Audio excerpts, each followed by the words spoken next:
आप सभी को जय मसीह की। मैं आशा करता हूं कि आप सभी लोग प्रभु यीशु मसीह में आनंदित हैं और आपका परिवार खुश है।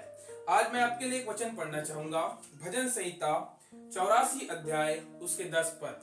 क्योंकि तेरे आंगनों में का एक दिन कहीं के 1000 दिन से उत्तम है। दुष्टों के डेरों में वास करने से अपने परमेश्वर के भवन की देवड़ी पर खड़ा रहना ही मुझे अधिक भावता है। Praise the Lord, hallelujah. यहाँ पे परमेश्वर का वचन हमें कहता है मेरे प्यारों कि परमेश्वर के भवन का एक दिन कहीं के 1000 दिन से उत्तम है। हालेलुया। और आपने थंबनेल में देखा कि मैं प्रार्थना भवन जाने से पहले 5 महत्वपूर्ण बात को याद रखना चाहिए।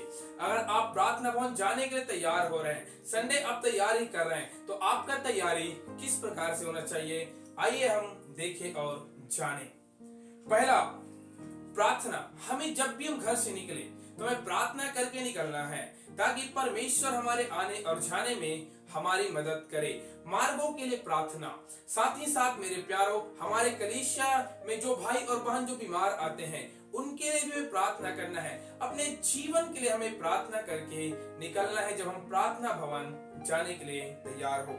दूसरा बात, हमें जो बहुत ही जरूरी है वो है बाइबल वचन पढ़ के निकले। जिस प्रकार हमारे चर्च में प्रति संडे नीति वचन पढ़ा जाता है और कुछ लोग आकर समझाते हैं, तो आप जब भी अपने घर से प्रार्थना भवन जाने के लिए निकले तो एक अध्याय बाइबल का वचन जरूर पढ़ के निकले, ताकि वो आपके मनों में स्मरण हो, आप उसको कंटिन्यू लगातार अपने मन में स्मरण करते रहे।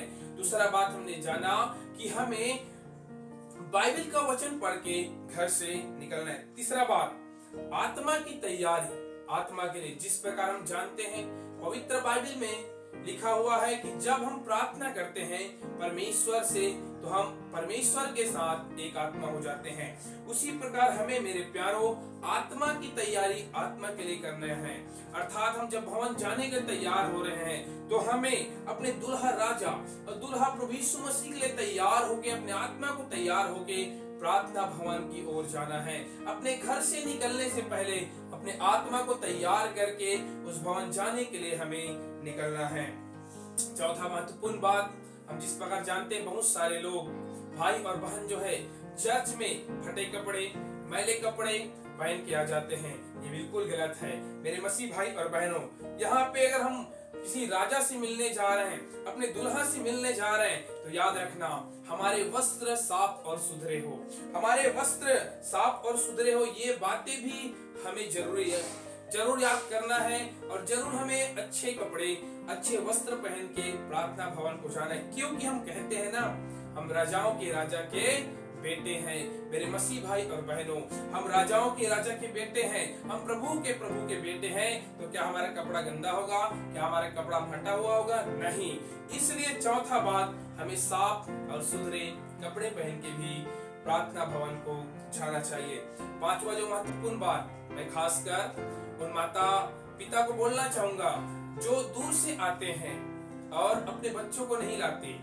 मेरे मसीह भाई और बहनों, आप गलती करते हैं। यहाँ पे लिखा हुआ है अपने बच्चों को अपने साथ जरूर साथ मिलाएं। जब हम अपने बच्चों को साथ लाते हैं तो वहाँ जो टीचर होते हैं वे उनको सिखाते हैं कि है संडे स्कूल में प्रार्थना कैसे करना है, स्तुति कैसे करना है, आपका दिनचर्या कैसे होना चाहिए, इत्यादि बातों को वो बच्चे संडे स्कूल में सीखते हैं। इसलिए माता पिता जो भी ये मैसेज को सुन रहे हैं, जब भी आप प्रार्थना भवन जाए, पांचवा बात, अपने बच्चे को, अपने छोटे छोटे बच्चों को जरूर साथ में प्रार्थना भवन लाए। और एक विशेष बात मैं बोनस स्क्रिप्ट में बोलना चाहूंगा मेरे प्यारों, अपने बच्चों को प्रति संडे, जब भी आप संडे आए तो अपने बच्चों को एक बाइबल का वर्ष जरूर याद करके आए, ताकि वो उस कलीसिया में जाके, उस प्रार्थना भवन में जाके वो क्या करे, खड़े होके वो बाइबल के वर्ष को जरूर बोले।